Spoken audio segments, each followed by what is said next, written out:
हितदेशकं च श्रीजैन सिद्धान्तप्रवेशिकेयं विरच्यते स्वल्पधियां हिताय। नमस्कार.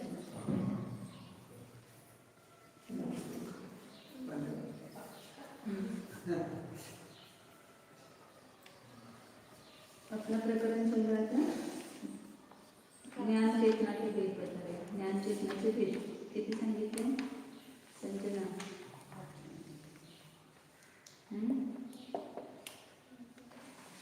मला अभ्यास करायला वेळ नाही. कुठे रोज आहे कोणते अवघे ज्ञान मनोबलज्ञान केवळ केवळ तीन विज्ञानाचे पूर्णते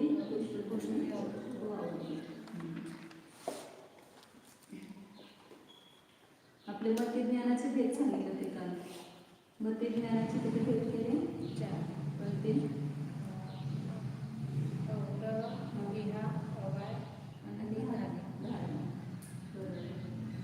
रावग्रहचे पुन्हा किती भेद केले?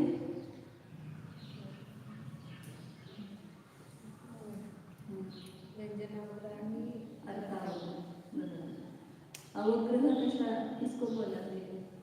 अवग्रह जो यहाँ के बाद नहीं जाना चाहिए, अपन जो इंद्रिय और मन की सहायता से होता है पदार्थ का सामान्य प्रतिभास होता है. सामान्य प्रतिभास को क्या कहते हैं? सामान्य प्रतिभास को क्या कहते हैं? दर्शन कहते हैं. तो दर्शन के बाद जो प्रथम ग्रहण होता है उसको अवग्रह कहते हैं. दर्शन होने के बाद जो पदार्थ का प्रथम ग्रहण होता है वो अवग्रह है. और यहाँ किसको कहा? अवग्रहानंतर जे आपल्याला ज्ञानाचा विषय नाही, जानण्याची इच्छा. अवग्रह से जाने हुए पदार्थ को विशेष जानने की जो इच्छा होती है उसको यहाँ कहते हैं. और फिर अवाय किसको कहते हैं? यहाँ के द्वारा जो जाने हुए पदार्थ को निश्चय करता है वो अवय. त्याला अवय म्हणायचं. आणि धारणा अवयाने जाणलेल्या पदार्थाला कालांतरामध्ये न विसरण्यासारखं म्हणजे ग्रहण करणं. न विसरण्याला कारणभूत जे ज्ञान आहे ते धारणा ज्ञान. ते का विसरत नाही तर धारणा झाली असेल तर विसरत नाही. तुमची थोडी थोडी धारणा जाते ना, जर आठवण सांगायला लागतात. पूर्ण धारणा झाली तर पूर्ण लक्षात राहते. अवग्रह के कितने भेद किए? व्यंजनाग्रह अर्थाग्रह. व्यंजनाग्रह किसको कहा? पदार्थ के ग्रहण को व्यंजनाग्रह कहते हैं और अप्राप्त पदार्थ के ग्रहण को अर्थाग्रह कहते हैं. तो उस किस पदार्थ का अवग्रह की अवय धारणा होते उसके भेद बताए. पदार्थ के कितने भेद है? पदार्थ के 12 भेद हैं. पहले यहाँ पर उन्होंने उल्टा लिखा है इसे.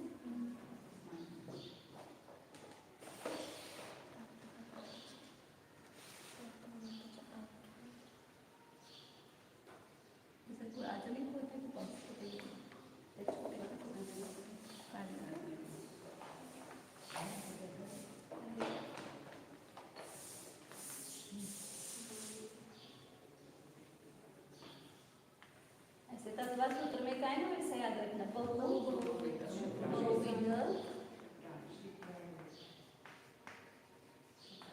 क्षिप्र आणि श्रुत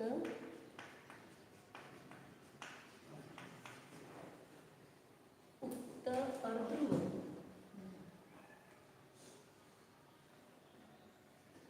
उक्त और ध्रुव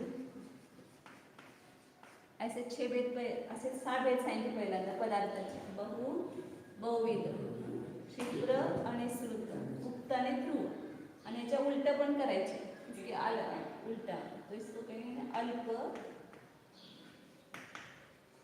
एकविध अक्षिप्रच्या उलट काय ना अक्षिप्र आणि श्रुतच्या उलट निश्रुत उक्तच्या उलट अणुक्त आणि ध्रुवच्या उलट अध्रुव. असे 12 प्रकारच्या पदार्थाचं 12 प्रकार के पदार्थ का प्रतिज्ञान होता है. तो ये पदार्थ के भेद है. बहु पदार्थ का अवग्रह इहा अवाय धारणा और 5 इंद्रिय मन के द्वारा, स्पर्श इंद्रिय के द्वारा, रस इंद्रिय के द्वारा, घ्राण इंद्रिय के द्वारा, ऐसे सब में लगाना. जैसे अभी चक्षुरेंद्र से देख रहे हैं तो बहु यहाँ पर बहुत सारे ज्वारी, बहुत सारे गेहूं रखे हुए हैं. तो उस बहुत गेहूं का ज्ञान हुआ. तो कैसे हुआ? चक्षुरेंद्र के द्वारा. बहुत पदार्थ का पहले अवग्रह हुआ, फिर उसमें विशेष जानने की इच्छा हुई. एक गेहूं कौन से है, ये कौन से बन से गेहूं और क्या क्या गेहूं है. हाँ नहीं, ये बन से गेहूं है, अवाय हो गया. फिर उसकी धारणा हो गई. वैसे हर एक इंद्रिय के द्वारा ये सभी पदार्थों का लगाना क्रम से. पहले इसका अर्थ करते हैं अपन, फिर उसका भेद कैसे करना वो देखते हैं. बहु मतलब ज्यादा, जास्त, पुष्कळ, त्याला म्हणायचं बहु. म्हणजे एक सोडून 2 अधिक पण सगळे बहुच आहेत. संख्यावाची किंवा विपुलतावाची दोन्ही पण असतात. बहु में संख्यावाची भी आता है, विपुलतावाची भी आता है. 2 अधिक संख्यावाची म्हणायचं. आणि पुष्कळ आहे हे विपुलतावाची, ते पुष्कळ असे. पुष्कळ लोक आले होते कार्यक्रमाला, तिथं काय मोजले नाही पण. आणि 1, 2, 3, 4 असं मोजतो त्यावेळेला मग 2, 3, 4 हे सुद्धा काय सगळे बहुच आहे. आता बहु आणि च्या उलटा काय घ्यायचं? अल्प, म्हणजे थोडे थोडेच तांदूळ. आता एवढं, आता त्याच्यामध्ये अनेक जास्त असलं तरी सुद्धा आपण म्हणतो थोडे तांदूळ आहे, थोडेच लोक आले होते. तर तिथं तो सुद्धा अर्थ होतोय अल्पचा. आणि एक बहुच्या उलट अल्प आणि संख्यावाची घेतलं तर एकच. संख्यावाची लेंगे तो बहु का उल्टा एक आएगा और विपुलतावाची ऐसा लिया तो बहु का उल्टा अल्प आएगा. बहुत गेहूं, थोड़े गेहूं, ऐसे. और 4 लोग थे और 1 लोग थे, ऐसे. बहु और एक, अल्प. फिर बहुविध का अर्थ क्या होता है? विध का अर्थ प्रकार होता है. तिथं आपण क्वांटिटी घेतली, किती आहे, आणि इथं प्रकार त्याचे, क्वालिटी कितने प्रकार की है. तर बहुविध म्हणजे अनेक प्रकारच्या जाती, ज्या अनेक प्रकारच्या जातींचे ज्ञान झालं एका वेळेला आपल्याला, तर ते बहुविध ज्ञान झालं. जसं अनेक प्रकारचे गहू ठेवलेले आहेत, दुगाळ ठेवलेलं असेल सगळ्या डबीमध्ये, तर एका वेळेला आपल्याला अनेक प्रकारच्या जातीचं ज्ञान झालं. आंबे अनेक प्रकारचे ठेवलेले आहेत, हापूस आंबा, देशी आंबा, लंगडा आंबा, गावरान आंबा, ऐसे बहुत सारे रखे हैं अनेक प्रकार की जाति के पदार्थ. तो उन सबका एक साथ ज्ञान हो जाता है, बहुत प्रकार के प्रकार का. गाय है, भैंस है, बहुत सारे प्राणी हैं एक साथ, अनेक प्रकार के प्राणी हैं, उन सबका ज्ञान हो. ऐसे एक साथ खड़े हैं सामने, तो सबका एक साथ होता है ना ज्ञान, तो बहुविध का ज्ञान होगा. ऐसे सभी इंद्रियों में लगाना. स्पर्श इंद्रिय से भी अनेक प्रकार के मतलब जैसे ठंडा है, गर्म है, ऐसे गर्म में भी बहुत सारे प्रकार होते हैं. उन सबका एक साथ ज्ञान हो रहा है. ये ज़्यादा कड़क, ज़्यादा गर्म पानी है, थोड़ा कम गर्म है, थोड़ा उससे भी गर्म कम है, ऐसे सबका एक साथ ज्ञान हो. अनेक प्रकार के स्पर्श होगा, ऐसे सब में लगाना. अनेक प्रकार के रसों का एक साथ ज्ञान हुआ, अनेक प्रकार के गंध का ज्ञान हुआ, अनेक प्रकार के शब्दों का एक साथ ज्ञान हुआ. जैसे अभी बाजा बजाते हैं तो संगीत चल रहा है, तो एक साथ वो हारमोनियम का आवाज, एक साथ वो पेश क्या बोलते, तबला, वो अलग अलग शब्द है ना, ऐसे हिंदी में क्या बोलते पता नहीं, ढोलक वगैरह, ऐसे अनेक प्रकार के वाद्य हैं, उन सबका एक साथ आवाज आ रहा है, तो सबको एक साथ आप ग्रहण करें कि नहीं करें. तो अनेक प्रकार के शब्दों का तत, वितत, घन, सुशील, ऐसे शब्दों के भेद के ना, उन सबका एक साथ ज्ञान हो, तो बहुविध का ज्ञान है. 5 इंद्रिय मन चला बहुविध के उल्टा एक विध, एक ही प्रकार का ज्ञान हुआ। एक ही प्रकार के चावल रखे हैं यहाँ पर, उसका ज्ञान हुआ। एक प्रकार का ही आवाज आ रहा है तो उसका ज्ञान हुआ। एक साथ अनेक प्रकार का नहीं, एक ही प्रकार का गंध हुआ, एक ही प्रकार का स्पर्श हुआ, तो उसको एक प्रकार का ज्ञान कहेंगे। बहु के उल्टा अल्प लेना, बहुविध के उल्टा एक विध लेना। क्षिप्र मतलब शीघ्र ऐसा होता है, लवकर लवकर। तो इसका ये विषय पदार्थ की तरफ भी लगाते हैं और कभी ज्ञान की तरफ भी लगाते हैं क्षिप्र को। क्षिप्रचा अर्थ शीघ्र आहे, तर शीघ्र गमन करणाऱ्या वस्तूचं ज्ञान झालं, लवकर लवकर। जसं विमान पटकन गेलं, वीज आहे ते एकदम कडकण्याने नष्ट झाली, तर त्याचं तेवढं चपळतेने आपल्याला ज्ञान पण व्हायला पाहिजे ना त्याचं। तर शीघ्र पदार्थाचं ज्ञान ते क्षिप्र ज्ञान, किंवा ज्ञान लवकर झालं एखाद्याला। कभी कभी किसी को अभी मैंने बोला तुरंत पकड़ में आ जाता है, किसी को जल्दी पकड़ में नहीं आता है, धीरे धीरे आता है। तो वो ज्ञान का विशेषण होगा, शीघ्र ज्ञान होना और धीरे धीरे ज्ञान होना, उल्टा उससे। या शीघ्र पदार्थ का ज्ञान, या जो धीरे धीरे चलने वाले पदार्थ हैं, जैसे बैलगाड़ी बोलते हैं उसको, क्या बोलते हैं, शक्ल, बैल से होते धीरे धीरे धीरे चलती है ना, तो उसका ज्ञान होना। शीघ्र पदार्थाचं ज्ञान आणि हळूहळू चालणाऱ्या पदार्थाचं ज्ञान, धीरे धीरे। किंवा शीघ्र ज्ञान होणं आणि हळूहळू ज्ञान होणं, असे दोन अर्थ करतात त्याचे। दोन्ही पण अर्थ आपण लक्षात ठेवायचे। शीघ्रचा अर्थ एवढा शीघ्र आहे एवढं लक्षात ठेवायचं। शीघ्र पदार्थ का ज्ञान, या पदार्थ का शीघ्र ज्ञान, या अशीघ्र मतलब धीरे धीरे चलने वाले पदार्थ का ज्ञान, या पदार्थ का धीरे धीरे ज्ञान, ऐसे दोनों तरफ लगाते हैं। एक बार पदार्थ का विशेषण लगाते हैं, कोई ज्ञान का विशेषण लगाते हैं। ऐसे आप पदार्थ की भेद है तो पदार्थ का लगाना चाहिए, क्योंकि 12 प्रकार के पदार्थ बता रहे हैं। आणि श्रुत ज्ञान, आणि कोई पदार्थ थोडासा प्रगट आहे, बाकी सगळं झाकलेलं आहे तो पदार्थ, तर त्याच्या थोड्याशा त्या भागावरून, व्यक्त असलेल्या भागावरून पूर्ण झाकलेल्या भागाचं एकाच वेळेला ज्ञान होणं। जसं तलावामध्ये हत्ती आहे आणि त्याने सोंड वर काढलेले आहे, सोंड को देख करके पूरे हाथी का ज्ञान हो गया, इसमें पानी में तालाब में हाथी है ऐसा आपने जाना। तर ते अनिश्रुत ज्ञान म्हणायचं। निश्रुत म्हणजे बाहेर पडलेलं, आणि अनिश्रुत म्हणजे जे ढका हुआ आहे, अनिश्रुत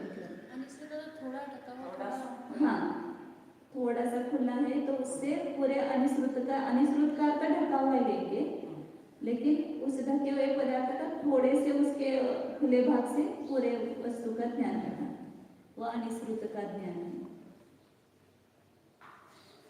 किसी का अपन है ना, पीठ पीछे देखते तो भी वो पूरा पहचानते ये अमुक व्यक्ति है, आगे का भाग नहीं दिख रहा है, पीछे का खाली पीठ दिख रहे तो ये अमुक व्यक्ति है ऐसा हम जान लिया।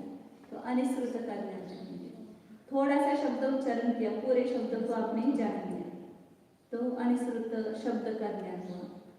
स्पर्श थोड़ा सा हो रहा है तो पूरे स्पर्श को जान लिया, तो ये स्पर्श का, ऐसे सभी इंद्रियों से लगाना है।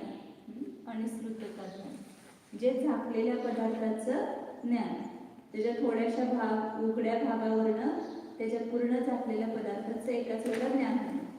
म्हैस आहे, त्याची शिंग दिसली तिथं म्हैस आहे असं ओळखलं।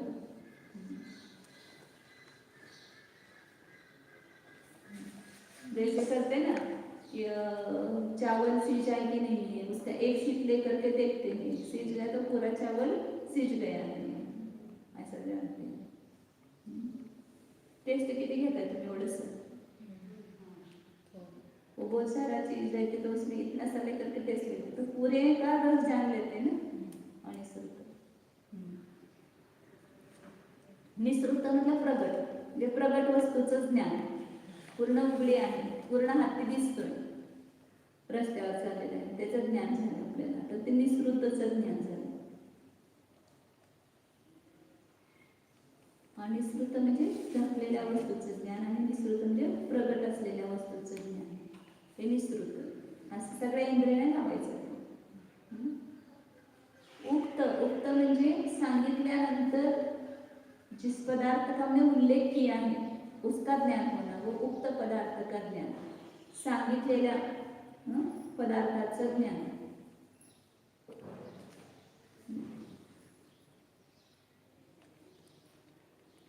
उक्त का मतलब क्या होता है? पदार्थ का वचन कहने पर ज्ञान हुआ, मतलब बोलने पर ज्ञान हुआ, उक्त ज्ञान.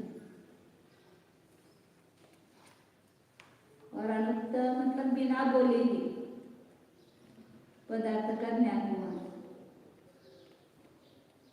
जैसे मैंने हाथ मुझसे कहा इधर आके बैठो, उसको कुछ समझ में नहीं आया तो बोलना कि अनुक्त का उनको ज्ञान नहीं हुआ. और जब मैंने बोला कि इधर आके बैठो तब ज्ञान हुआ. मौन में ऐसा है ना, मौन भाषा का ज्ञान होना अनुक्त का ज्ञान है. अब आहार करते समय कुछ भी बोलते नहीं, लेकिन आप पहचानते कि नहीं पहचानते कि क्या चाहिए क्या नहीं चाहिए, सब अनुक्त भाषा है वो. बिना कहे भी ज्ञान होता है अभिप्राय से, बिना कहे अभिप्राय से जानना, वो अनुक्त का ज्ञान है. म्हणजे बोलल्यानंतर ज्ञान होणं ते उक्तचं ज्ञान, आणि न बोलताच अभिप्रायानं ओळखणं. चेहरा बघितला नाराज आहे, बिना बोले हमने जान लिया ना, उसको अनुक्त का ज्ञान.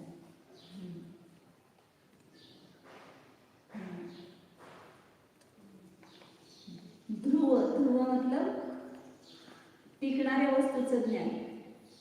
टिकने वाली जो वस्तू है, परमानेंट रहने वाली, उसका ज्ञान. स्थायी वस्तू का, जैसे मेरू पर्वत है, अब ये मंदिर है, ये ध्रुव है, स्थायी है, इसका ज्ञान है. और चंचल वस्तु का मतलब अध्रुव वस्तु का, जैसे बिजली है या रॉकेट आता है चला जाता है, अध्रुव क्षणभंगुर अनित्य वस्तूचं ज्ञान होणं, त्या ध्रुव. ध्रुव म्हणजे दीर्घकाळ टिकणाऱ्या वस्तूचं ज्ञान, आणि अध्रुव म्हणजे नष्ट होणार क्षणिक वस्तूचं ज्ञान, त्याला म्हणायचं अध्रुव ज्ञान.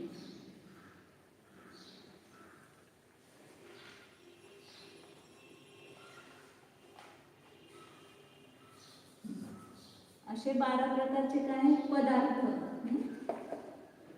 तर या 12 प्रकारच्या पदार्थांचं काय होतं अवग्रह. पहिलं जे प्रथम ज्ञान हुआ तो उसको क्या कहेंगे अवग्रह. उसी के बारे में एक विशेष जानने की जिज्ञासा हुई तो उसी का 12 पदार्थों की ही यहाँ हुई, और उसी 12 प्रकार की जो यहाँ हुई है उसका हमने निर्णय किया. तो यह अमुक है ऐसा, तो वो अवाय हुआ, 12 प्रकार के पदार्थों का अवाय हुआ, और 12 प्रकार के पदार्थों का वो धारणा बनाई, तो धारणा ज्ञान हुआ. तो 12 प्रकार के पदार्थों का 5 इंद्रिय और मन के द्वारा अवग्रह इहा अवाय धारणा होती है. जे 5 इंद्रिय, हे जरा कापडा कसं जाऊ डस्टरच लागते सगळं. इंद्रिय और मन, मन इनका पहले अपन ने कल किया था, अवग्रहाधिक होते हैं. तो वहां पर कल 24 भेद केले. अवग्रह इहा अवाय धारणा 6 गुणिले 4 किया था, तो कितना हुआ 24. और 4 ही इंद्रियों के द्वारा व्यंजनावग्रह होता है, तो उसके 4 भेद किए थे, तो 28 हुए थे ना. 5 इंद्रिय मन के द्वारा अवग्रह इहा अवाय धारणा, तो 24 हो गए.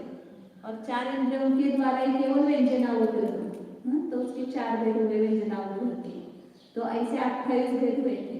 और ये 28 प्रकार का ज्ञान हुआ. स्पर्शनेन्द्रिय के द्वारा व्यंजनावग्रह, व्यंजनावग्रह के 4 करो. स्पर्शनेन्द्रिय के द्वारा व्यंजनावग्रह, रसनेन्द्रिय के द्वारा व्यंजनावग्रह, घ्राणेन्द्रिय के द्वारा व्यंजनावग्रह, और कर्मेंद्रिय के द्वारा व्यंजनावग्रह. ये 4 हो गए. फिर 5 इंद्रिय मन के द्वारा अवग्रह अवाय धारणा, स्पर्शनेन्द्रिय के द्वारा अर्थावग्रह, रसनेन्द्रिय के द्वारा अर्थावग्रह, ऐसे 6 अवग्रह के करेंगे, 6 इहा के करेंगे, 6 अवाय के करेंगे, 6 धारणा के करेंगे. म्हणजे 6 इंद्रिय आणि मन असं सगळं लावायचं. स्पर्शनेंद्रियानं तर कापड तिकडे कोपऱ्यात काय दिसतं. ये आपने 6 इंद्रियां ली और 4 ये वो व्यंजनावग्रह के अलग से लिए, वो 6 इंद्रिय और मन के द्वारा नहीं होता है ना, 4 इंद्रियों के द्वारा होता है. खालच्या व्यवस्थित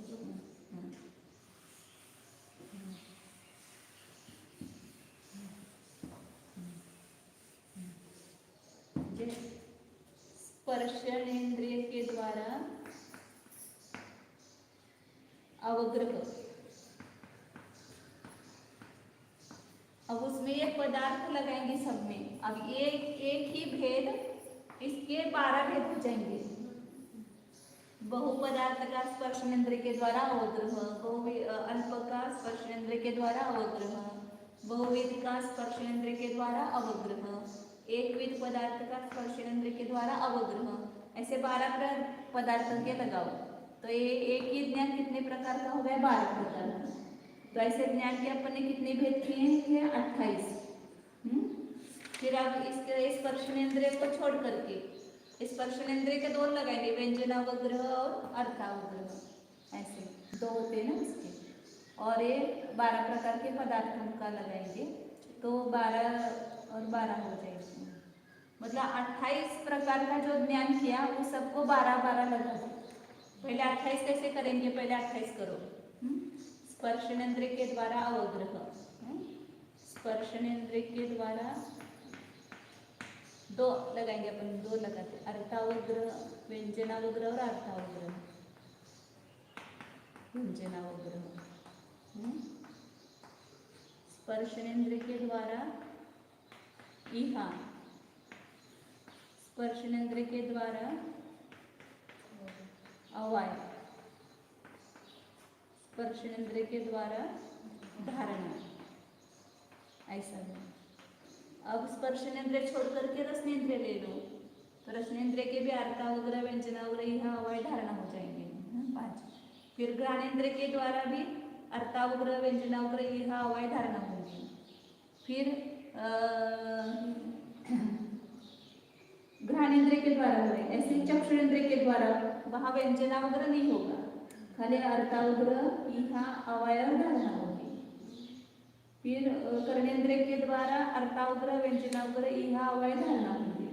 फिर मन के द्वारा 4 होंगे. तो ऐसे 28 भेद होंगे बराबर. मतलब पहले 6 इंद्रिय और मन और 4 ऐसा किया था आपने, 24 हो गया. और 4 इंद्रियों के द्वारा एक व्यंजनावग्रह होता है तो इसके 4 हैं, तो 28 भेद होते.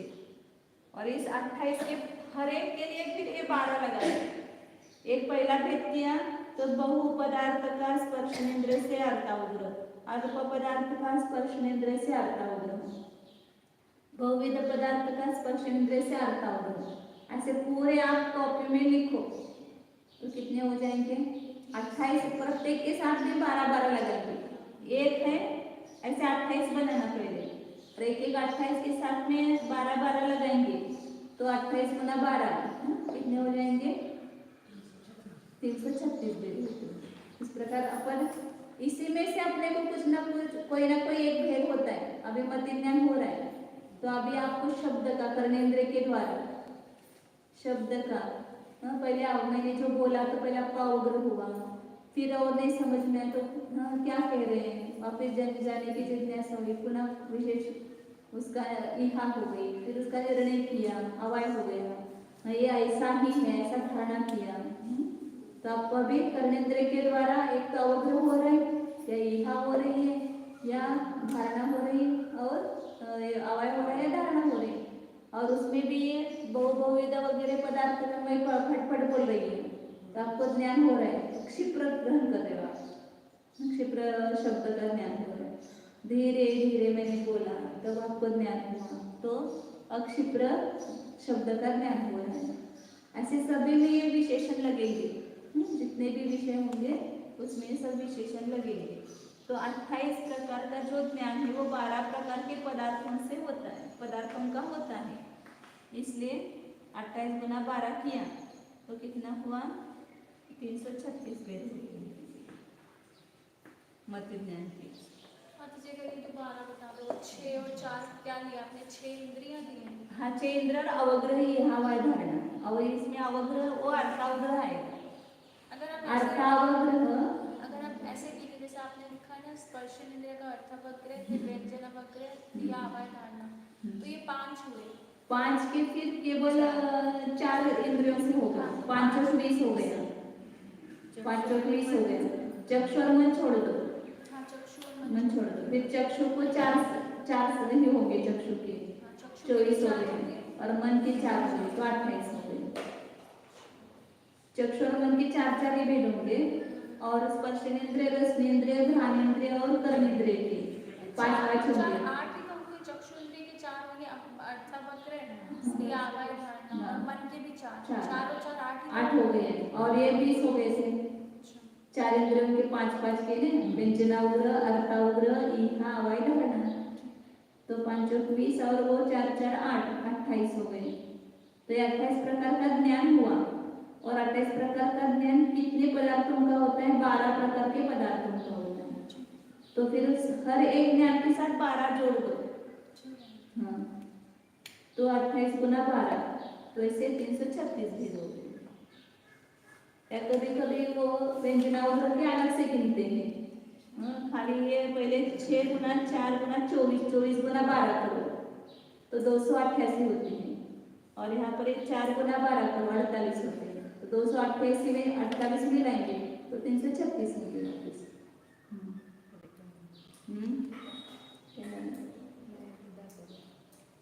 समजलं?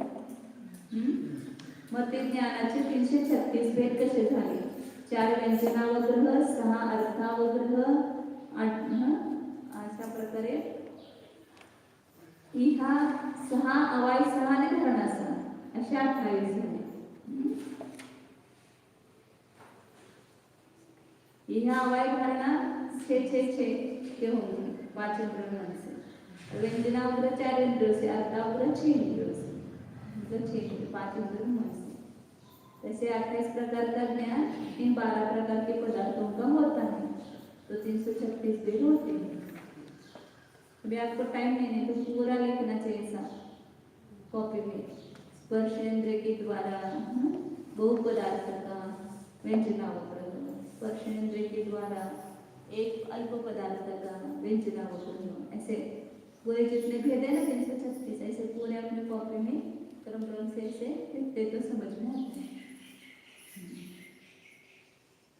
आगे मध्य ज्ञान के भेद हो गया। श्रुत ज्ञान, दूसरा ज्ञान कौन सा है? श्रुत ज्ञान।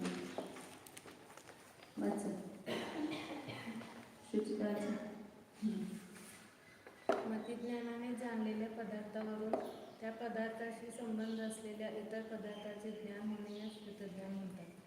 जसे ध्वजा हा शब्द कानाने ऐकला हे मतिज्ञान झाले, त्यावरून शब्द श्रवणावरून ध्वजा या पदार्थाचे ज्ञान होणे या श्रुतज्ञान म्हणतात। मानस मतिज्ञानाप्रमाणे श्रुतज्ञान सुद्धा अंतर्मुख झाले असता शुद्ध आत्म्याची अनुभूती करू शकतो। तो जैसे हम मति ज्ञान से जाने हुए पदार्थ पर से अन्य पदार्थ का ज्ञान है या उसी पदार्थ का विशेष ज्ञान है, ये शुद्ध ज्ञान है। अन्य का भी होता है ना, जैसे एक पदार्थ को जाना, जैसे शब्द का बताते हैं, जैसे आपने घट शब्द सुना कान से, तो कान से घट शब्द सुना ये मति ज्ञान हुआ। एक पदार्थ का आपको कर्मेंद्रिय के द्वारा मति ज्ञान हुआ, फिर उसके उस पर से आपने घट पदार्थ को जाना, वहाँ घट शब्द का ज्ञान हुआ, तो शब्द पर से आपने उस पदार्थ का ज्ञान किया, तो भी वहाँ पर वो शुद्ध ज्ञान हुआ। घट पदार्थ आपको समझ, अभी शास्त्र में क्या होता है, खाली शब्द सुनते पदार्थ को जानते हैं, तो शुद्ध ज्ञान होता ही नहीं, खाली शब्द का ज्ञान हुआ। आत्मा कहाँ, फिर आत्मा का पदार्थ का ज्ञान हुआ क्या? जितने भी हम शास्त्रों में पढ़ रहे हैं तो सभी शास्त्र में अपन शब्द पढ़ रहे हैं तो शब्द तो सुन लेते हैं लेकिन उसके वाच्यभूत वस्तु हम नहीं पकड़ते हैं, तो केवल मति ज्ञान होकर के छूट जाता है, श्रोत ज्ञान नहीं होता है फिर उसका। और यदि आप उस शब्द को सुन करके उस पर से उस पदार्थ को जानेंगे तो वो शुद्ध ज्ञान है। कर्मेंद्रिय के बारे में ऐसा है, बाकी के पदार्थों के बारे में कैसा है, रसनेंद्रिय से हमने जाना कि कोई मतलब ये मिठाई आपने खाई, गुलाब जामुन खाया, तो ये गुलाब जामुन है तो उसके टेस्ट लिया आपने, तो आपको क्या हो गया, मति ज्ञान हुआ। फिर आपने उसके बारे में अन्य विशेष पदार्थों को जाना कि कैसे बनाया आपने, मावा कहाँ से लाया, कहाँ मिलता है, उसकी जानकारी ली, तो ये विशेष ज्ञान हुआ ना। गुलाब जामुन पर से उस व्यक्ति का ज्ञान हुआ आपको कि किसने बनाया वो, क्या मावा कहाँ मिलता है, उस दुकान का ज्ञान। ऐसे जो एक पदार्थ पर से अन्य अन्य पदार्थों को अपन जानते हैं तो वह शुद्ध ज्ञान है। जैसे घट जाना, फिर एक घट किसके लिए उपयोग करते हैं, जिसको में पानी भरने के लिए उपयोग करते हैं, उसका पानी बहुत ठंडा होता है, ये सब उस पानी के बारे में, उस घट के बारे में विशेष जानकारी होगी, तो ये शुद्ध ज्ञान हुआ। बट अभी आपने बोला कि हमें शुद्ध ज्ञान नहीं होता, खाली मति ज्ञान। नहीं, अभी खाली शब्द सुनेंगे तो खाली मति ज्ञान हो गया, आत्मा शब्द सुना, लेकिन आत्मा पदार्थ क्या है उस पर नहीं गए। जैसे घट सुनते ही आपको पृथ्वी ऐसा घट दिखाई दिया आपको, शब्द के साथ अपन पदार्थ को जानते हैं, शब्द को सुनते हैं तो शुद्ध ज्ञान हो जाता है। और शब्द सुनते हमें पदार्थ का ज्ञान नहीं हो रहा है तो केवल शब्द का ज्ञान हुआ, तो वो मति ज्ञान ही हुआ। जो चीज हमारे अनुभव में नहीं है उसका खाली में मति ज्ञान नहीं होगी। अनुभव में नहीं मतलब हाँ, उस पदार्थ को यदि हम नहीं जानते तो मति ज्ञान हो जाता है। या शुद्ध ज्ञान भी हो गए तो केवल शब्द का संबंधी वो शुद्ध ज्ञान हो जाएगा। इसलिए कहते हैं ना, भाव शुद्ध ज्ञान के द्वारा हमने आत्मा को नहीं जाने पाया। आत्मा शब्द, हाँ, द्रव्य शुद्ध का ज्ञान भी हमने ये शब्द का ज्ञान हुआ, और आत्मा का आगम के द्वारा हमने स्वरूप भी सुना कि आत्मा शुद्ध है, बुद्ध है, चेतन स्वरूप भी है, ये सब सब रट लिया, लेकिन वो भी द्रव्य शुद्ध ज्ञान कहलाएगा, भाव शुद्ध ज्ञान। जब तक पदार्थ का ज्ञान नहीं होता है तब तक वो भाव शुद्ध ज्ञान नहीं। तो अभव्य जीव को, मिथ्या दृष्टि को केवल द्रव्य शुद्ध ज्ञान होता है, 11 अंग का, भाव शुद्ध ज्ञान नहीं होता है।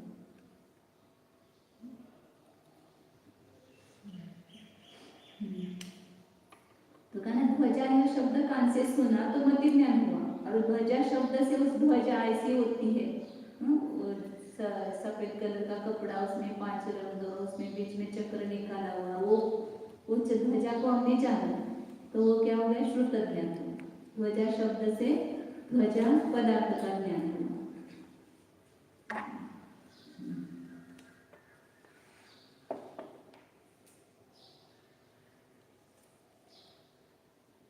खड़ू है ऐसा जाना मति ज्ञान हुआ।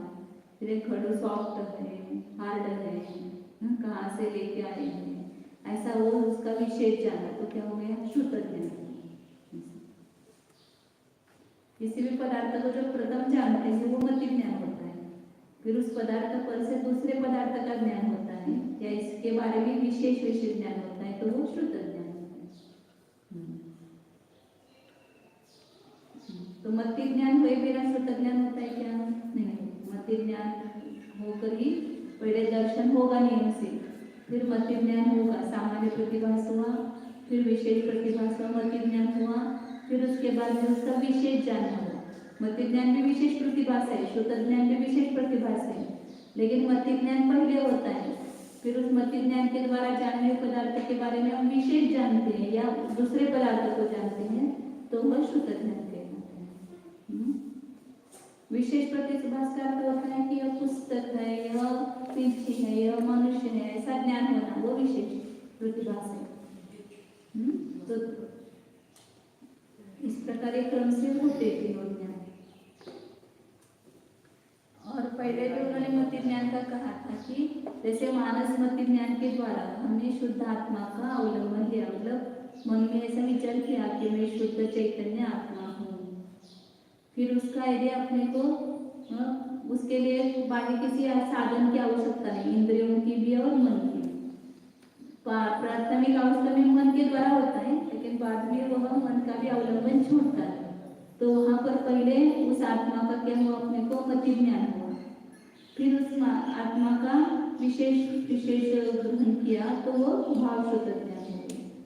तो वो भी इंद्रिय मन के द्वारा नहीं होता है, क्योंकि आत्मा अमूर्तिक है और अमूर्तिक वस्तु इंद्रियों के द्वारा जानी नहीं जाती। कशाची मती ज्ञान सांगितले की 5 इंद्रियांनी मनाच्या द्वारे रूपी किंवा आरोपी पदार्थांचे अस्पष्ट ज्ञान होते, त्यास मती ज्ञान म्हणतात। काय सांगितलं? आरोपी पदार्थ मनाच्या द्वारे जाणतो। तो अमूर्तिक जितने भी पदार्थ हैं उनका हमें भाव शुद्ध ज्ञान नहीं होता। हो सकता है ना, भाव शुद्ध ज्ञान। मूर्ति जो चीज देखी नहीं उसका भाव शुद्ध कैसे? देखने की जरूरत नहीं है, ज्ञान होने की जरूरत है उसका। जैसे अभी धर्मद्रव्य को हम आंखों से देख ही नहीं सकते क्योंकि वो मूर्ति कहीं नहीं है, तो अमूर्तिक पदार्थ का इंद्रियों के द्वारा कैसे ज्ञान होगा? लेकिन मन के द्वारा, आगम के द्वारा हमने सुना कि धर्मद्रव्य है जो सभी जीव पुद्गलों के गमन में निमित्त होता है, तो हमें पहले मति ज्ञान हुआ, फिर उसका द्रव्य शुद्ध ज्ञान हुआ कि आगम में ऐसा कहा है, फिर हमने अनुमान से जाना कि संपूर्ण लोक में धर्मद्रव्य है सब जगह। अभी दिख नहीं रहे तो भी अपने को उस धर्मद्रव्य का प्रतिभास मतलब एक अमूर्तिक रूप से उसको हम आगम के द्वारा जान रहे हैं, तो परोक्ष ज्ञान हुआ ना होगा। आपने जैसे बताया था आत्मा को जान रहे हैं, शब्द शुद्ध ज्ञान तो हो रहा है, तो आत्मा का भी अमूर्तिक आत्मा का भी ज्ञान होता है ना, भाव शुद्ध। लेकिन जब तक नहीं हुआ उसका अनुभव नहीं हुआ तब तक हमने आत्मा को नहीं जाना। वो द्रव्य शुद्ध के द्वारा जाना कि आत्मा है, ऐसा है, वैसा है, सब आगम पढ़ करके जान रहे, तो केवल आगम के द्वारा परोक्ष ज्ञान हो रहा है उसका। और जब हमने प्रत्यक्ष उसका अनुभव किया कि ऐसा चैतन्य स्वरूप आत्मा, तो ये हमें चैतन्य स्वरूप आत्मा है, वह स्वसंवेदन प्रत्यक्ष रूप मति ज्ञान और शुद्ध ज्ञान होते उसको। ये भेद सब जगह लिखा नहीं जाता है, आध्यात्मिक ग्रंथों में आता है केवल स्वसंवेदन प्रत्यक्ष रूप मति ज्ञान और शुद्ध ज्ञान, ये भाव शुद्ध ज्ञान है।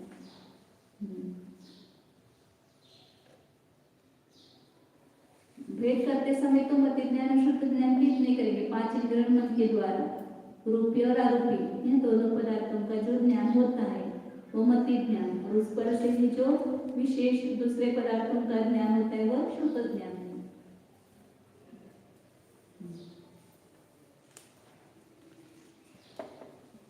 और शुद्ध ज्ञान पर से भी शुद्ध ज्ञान होता है। एक शुद्ध ज्ञान हुआ, फिर उस पर से और विशेष दूसरा कुछ जानना, जैसे शास्त्र पढ़ते समय वगैरह होता है, या चिंतन वगैरह करते समय उसी में से विशेष जानते हैं। तो शुद्ध ज्ञान से शुद्ध ज्ञान, शुद्ध ज्ञान से शुद्ध ज्ञान, ऐसा हो सकता है।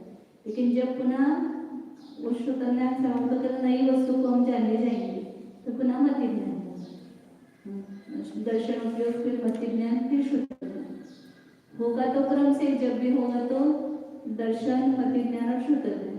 लेकिन शुद्ध ज्ञान का काल दीर्घ होता है तो शुद्ध ज्ञान से भी शुद्ध ज्ञान हो सकता है।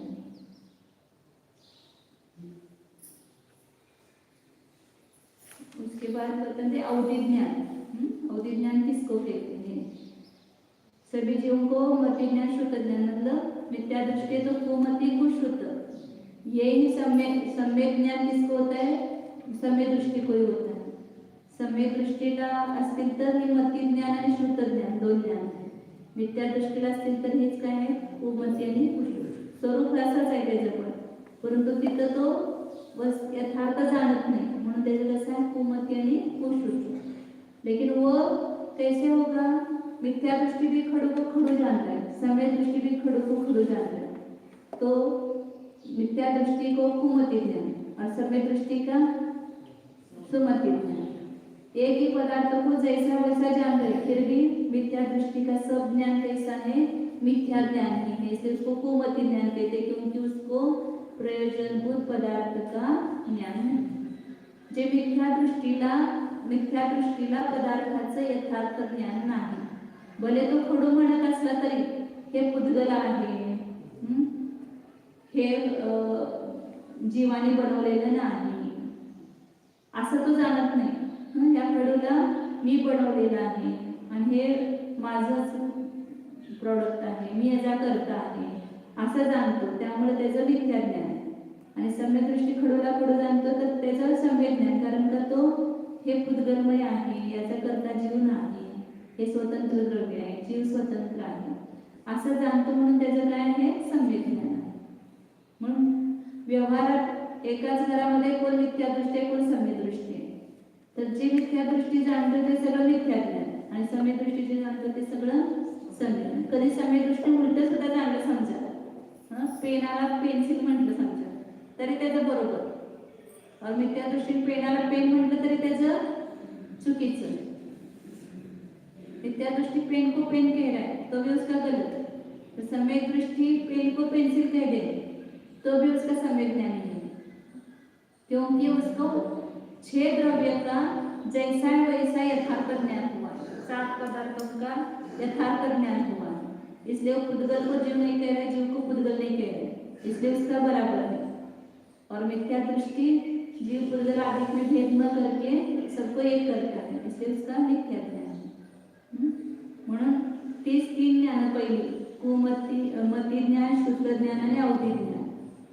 जर ते मिथ्या दृष्टीला असतील तर त्याला कुमती, कुशुद्ध, कुअवधी म्हणायचं. आणि सम्यक दृष्टीला असतील तर मती ज्ञान, शुद्ध ज्ञान आणि अवधी ज्ञान द्यायचं. तर अवधी ज्ञान कशाच म्हणतात? जे ज्ञान द्रव्य क्षेत्र जे ज्ञान द्रव्य क्षेत्र काल व भाव यांच्या विशिष्ट मर्यादेमध्ये रूपी पदार्थाला आत्मिक शक्तीने स्पष्ट जाणते त्यास अवधी ज्ञान म्हणतात.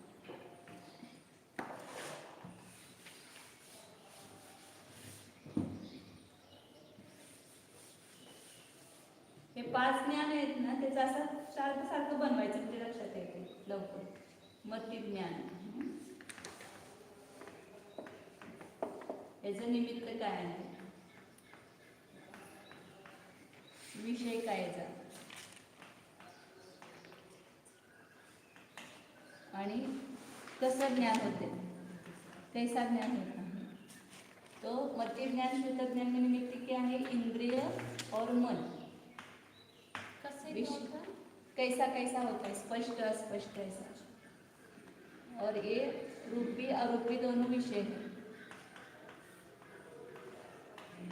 और कैसा होता है? अस्पष्ट होता है. श्रुत ज्ञान मध्ये निमित्त कोण आहे? मति ज्ञान निमित्त है. मति ज्ञान से जाने हुए पदार्थ को जानता है, इसलिए मति ज्ञान निमित्त है. मतलब मति ज्ञान के निमित्त से होता है. मति पूर्व श्रुत होता है ना. या श्रुत के लिए शास्त्र ये निमित्त कह सकते हैं. शब्द श्रुतम इंद्रियस्य, श्रुत ज्ञान मन का, मन से होता है. और यहाँ शास्त्र से भी जाना तो पहले तो मति ज्ञान ही होगा. लेकिन श्रुत में भी शास्त्र निमित्त बन सकता है. बिना मति ज्ञान के मति ज्ञान होकर ही होगा ना, लेकिन शास्त्र निमित्त बनेगा. मति ज्ञान होकर श्रुत ज्ञान. और यह भी रूपी अरूपी दोनों को जानता है, और ये भी अस्पष्ट जानता है, क्योंकि परोक्ष ज्ञान है वो अस्पष्ट है, इसलिए अस्पष्ट है. मतलब प्रत्यक्ष नहीं देख सकते ना, इसलिए अस्पष्ट है. और अवधि ज्ञान कैसे होता है? इसको निमित्त कुछ नहीं है, मतलब आत्मिक शक्ति से होता है. आत्मिक शक्ति ने होते, इंद्रिय मन निमित्त नहीं त्याला. बट रूपी पदार्थ का तो स्पष्ट ज्ञान हो सकता है. हाँ, तो इंद्रिय अवधि ज्ञान से रूपी पदार्थ का ही ज्ञान होगा, अरूपी का नहीं होगा. अवधि ज्ञान फक्त रूपीलाच जाणते. म्हणजे रूपी म्हणजे कशाला म्हणायचं? रूपी कशाला म्हणायचं? ज्यामध्ये स्पर्श रस गंध वर्ण आहे तो रूपी. पर उससे तो स्पष्ट हो रहा है ना ज्ञान से. करे ना भी. नहीं, आपने मति ज्ञान में लिखा अस्पष्ट होता है. हाँ, मति ज्ञान श्रुत ज्ञान में अस्पष्ट होता नहीं, है. बट मान लो मति ज्ञान से हमने ये जाना कि ये मीठा है, उसको चख के हाँ, स्पष्ट तो हो उसको गया. स्पष्ट अपन व्यवहार में कहते हैं, लेकिन शास्त्र में वो स्पष्ट नहीं, वो अस्पष्ट है. आप उसके इनके परमाणु को वगैरह वो नहीं देख पा रहे ना। जैसे अनंत परमाणु से पुस्तक बनी है, तो उसका आपको ज्ञान हो रहा है क्या? नहीं हो रहा है, स्थूल ज्ञान हो रहा है ना आपको, इसलिए स्पष्ट नहीं है, अस्पष्ट है। और आप जिसको बोल रहे जैसे चक्र के वगैरह हम जानते हैं, तो वो साम्यवरिक प्रत्यक्ष नाम दिया उसको न्याय की भाषा में, लेकिन वो आगम में उसको अस्पष्ट ही कहा, परोक्ष ही कहा। तो अवधिज्ञान रूपी पदार्थ को ही जानता है, आरोपी को नहीं जानता है। म्हणजे पुद्गलालाच जाणार, फक्त अवधिज्ञान कोणाला जानता? पुद्गलाने पुद्गलाच्या संबंध से जीव के भी पर्याय को जानता है अवधिज्ञान, लेकिन मूर्ति के संबंध से जानेगा, डायरेक्ट आत्मा के को नहीं जानेगा।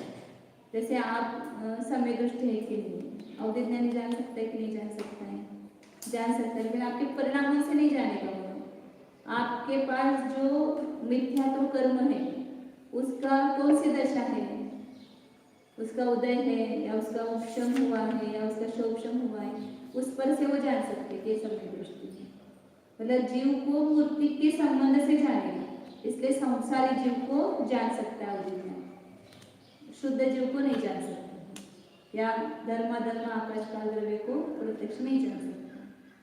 तो अवधिज्ञान के द्वारा, अवधिज्ञान आत्मिक शक्ति के द्वारा होता है, और रूपी पदार्थ का द्रव्य क्षेत्र काल भाव की मर्यादा में, सभी रूपी को नहीं जानता है, उसके लिए द्रव्य क्षेत्र काल भाव की मर्यादा है। मतलब सब द्रव्यों को नहीं जानता है, कुछ द्रव्यों को जानता है तो द्रव्य की मर्यादा हुई, रूपी को ही जानता है तो द्रव्य की मर्यादा हुई। इतने क्षेत्र में स्थित पदार्थ को ही जानता है, उसके बाहर का नहीं जानता है, तो क्षेत्र की मर्यादा है। काल की मर्यादा है उसको, इतने काल को ही जानेगा, उसके आगे पीछे का नहीं जानेगा। इतने ही चूंकि पुद्गल के इतने ही पर्यायों को जानता है, तो वो भाव का नहीं होता। तो इस प्रकार द्रव्य क्षेत्र काल भाव की मर्यादा में रूपी पदार्थ को जो स्पष्ट जानता है आत्मिक शक्ति से, वह अवधिज्ञान है। शास्त्रों में ये इसका वर्णन किया है कि अवधिज्ञान की जो द्रव्य क्षेत्र काल भाव उसकी मर्यादा कितनी? हाँ है ना, सब बहुत सारे भेद है अवधिज्ञान के, असंख्यात भेद है। तो जगन अवधिज्ञान कितना जानते हैं? सबसे छोटा अवधिज्ञान, हाँ, वो कितने द्रव्य को, कितने क्षेत्र को, कितने काल को, कितने भाव को जानता है। फिर वो आगे आगे का अवधिज्ञान बढ़ता बढ़ता बढ़ता हुआ द्रव्य और क्षेत्र काल भाव की मर्यादा बढ़ती जाती है उसकी। फिर और जो है वो लोक को जानता है, कोई अवधिज्ञान, कोई जम्बूद्वीप के क्षेत्र को जानता है, कोई मतलब सबके भेद है ऐसे। जैसे पूरा जीवकांड में खुलासा होगा। जैसे प्रथमा योग पढ़ते हैं तो उसमें आता है कि मुनि के पास गए, मुनि ने अपने अवधिज्ञान से हमारा पूर्व भाव बता दिया। तो आप यदि उनको पूर्व भोग के 2-4 भोग का, आगे के 2-4 भोग का ज्ञान है, तो जगह से कितने काल को जानता है, उत्कृष्ट से कितने काल को जानता है, ये सब आता है। तो जिनका जितना सक्षम होगा उतने काल को ही जानेंगे, उससे ज्यादा को नहीं जानेंगे। इसका बहुत विस्तार से जीवकांड में ज्ञान भेद बताए सब पूरे। तो अवधिज्ञान आत्मिक शक्तीने होते, इंद्रिय मनाशिवाय, इंद्रिय मनाची गरज नाही आत्मिक शक्तीनं, परंतु सगळ्या पदार्थाला जाणत नाही, द्रव्य क्षेत्र काल भावाच्या मर्यादेमध्ये रूपी पदार्थाला जाणतं, आणि ते कसं जाणतं? स्पष्ट जाणतं। अशी खंड खंड करून तुम्ही पाठ केला की मग व्याख्या पाठ करायला सोपं जातं। जे द्रव्य क्षेत्र काल भावाच्या मर्यादेमध्ये रूपी पदार्थांना आत्मिक शक्तीने स्पष्ट जाणते, त्यास काय म्हणतात? अवधिज्ञान म्हणतात। आता तसंच मनपरे ज्ञान पण आहे, ते पण आत्मिक शक्तीने जाते, त्याला पण बाह्य निमित्ताची गरज नाही, आणि ते पण द्रव्य क्षेत्र काल भावच्या मर्यादेने जाणतं, परंतु दुसऱ्याच्या मनामध्ये स्थित रूपी पदार्थाला फरक काय? हे डायरेक्ट रूपी पदार्थाला जानते अवधिज्ञान, लेकिन वो दूसरे के मन में स्थित रूपी पदार्थ को जानता है, दुसऱ्याच्या मनामध्ये स्थित रूपी पदार्थाला।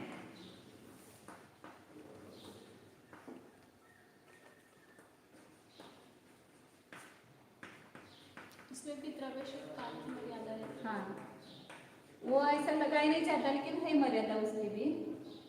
अवधिज्ञान के जैसा है मनपरे ज्ञान, लेकिन मनपरे ज्ञान एक तो मुनियों को ही होता है, अवधिज्ञान चारों गति के जीवों को होता है, लेकिन मनपरे ज्ञान फिर मुनियों को ही होता है।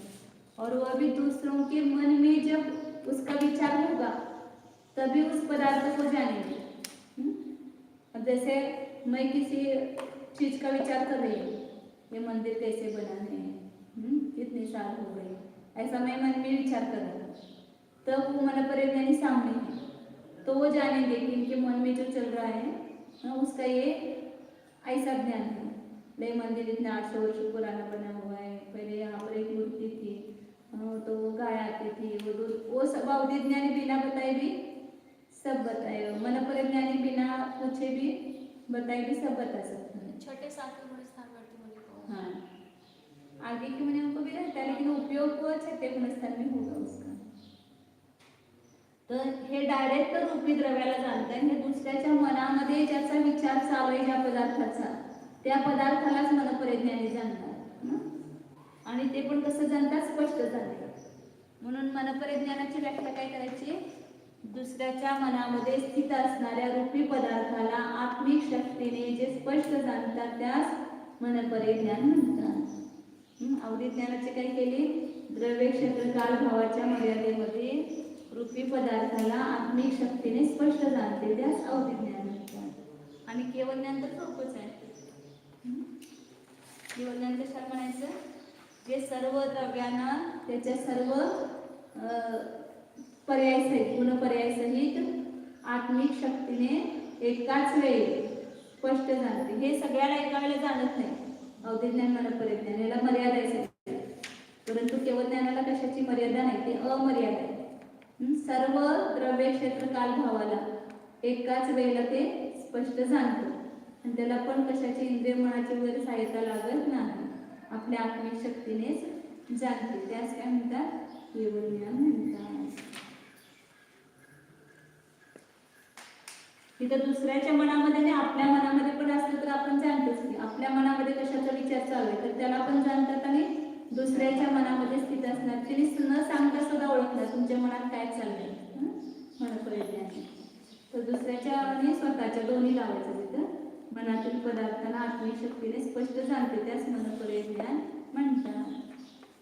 अवधी ज्ञान मनपरिज्ञान कुणाला जाणतात, फक्त रूपी द्रव्यालाच, परंतु मतिज्ञान शुद्धज्ञान रूपी अरूपी दोन्हीला जाणतात। मग आत्म्याला जाणायचं असेल तर उपयोगी कोणतं ज्ञान आहे, अवधी ज्ञान मनपरिज्ञान जाणतात तर शुद्ध आत्म्याला नाही जाणत। मती ज्ञान शुद्ध ज्ञानानं आपण शुद्ध आत्म्याला अनुभव करू शकतो। जे आत्म्याला जाण्यासाठी उपयोगी कोणतं ज्ञान आहे, मती ज्ञान शुद्ध ज्ञान, अवधी ज्ञान मनपरिज्ञान नाही, ते रूपी पदार्थाला जाणतात।